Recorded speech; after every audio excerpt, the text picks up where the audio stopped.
بسم اللہ الرحمن الرحیم۔ السلام علیکم ورحمۃ اللہ۔ آپ دیکھ رہے ہیں UAE اردو نیوز اور میں ہوں ستار لغاری۔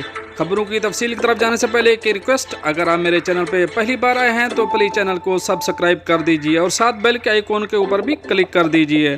اب چلتے ہیں خبروں کی تفصیل کی طرف۔ متحدہ عرب امارات نے غیر ہنرمند پاکستانیوں کے ویزے معطل کر دیے۔ اب اس خبر کی تفصیل۔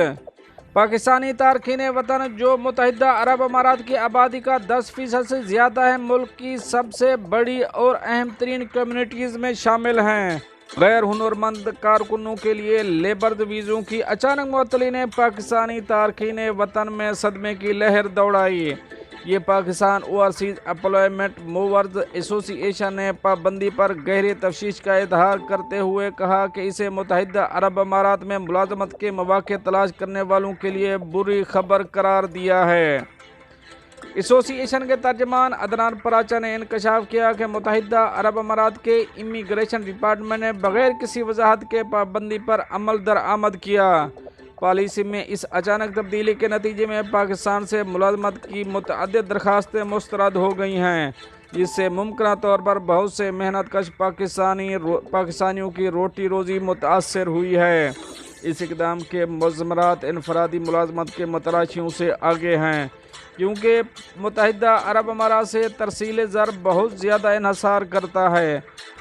خلیجی ممالک سے ہر ماہ $450 ملین سے زیادہ کی ترسیل زر کے ساتھ توقع ہے کہ اس پابندی سے ملک کی معیشت اور اس کے لوگوں کی مالی بہبود پر نمایاں اثر پڑے گا۔ یہ پیش رفت متحدہ عرب امارات کی جانب سے 20 ممالک کے باشندوں کے لیے دبئی کے وزٹ ویزوں پر پابندی کے حالیہ نفاذ کے تناظر میں سامنے آئی ہے۔ اس پابندی کے وجوہات میں زیادہ قیام اور غیر قانونی کام کی سرگرمیاں تھیں۔ قابل ذکر بات یہ ہے کہ اس پابندی سے 20 افریقی ممالک کے شہریوں کو بھی متاثر کیا ہے اور اس کا اطلاق فوری طور پر ہوا ہے۔ لیبر ویزوں کی معطلی کے علاوہ متحدہ عرب امارات کی جانب سے مخصوص پس منظر کے حامل پاکستانی باشندوں کے ویزوں کو مسترد کرنے کی غیر مصدقہ اطلاعات ہیں، جس میں متحدہ عرب امارات میں پاکستانی کمیونٹی کے اندر تشویش میں مزید اضافہ ہوا ہے۔ دوستو، یہ تو تھی ایک اہم اپڈیٹ جو آپ دوست شیئر کری۔ ملتے ہیں نیکسٹ اپڈیٹ کے ساتھ نیکسٹ ویڈیو میں، تب تک کے لیے اللہ حافظ۔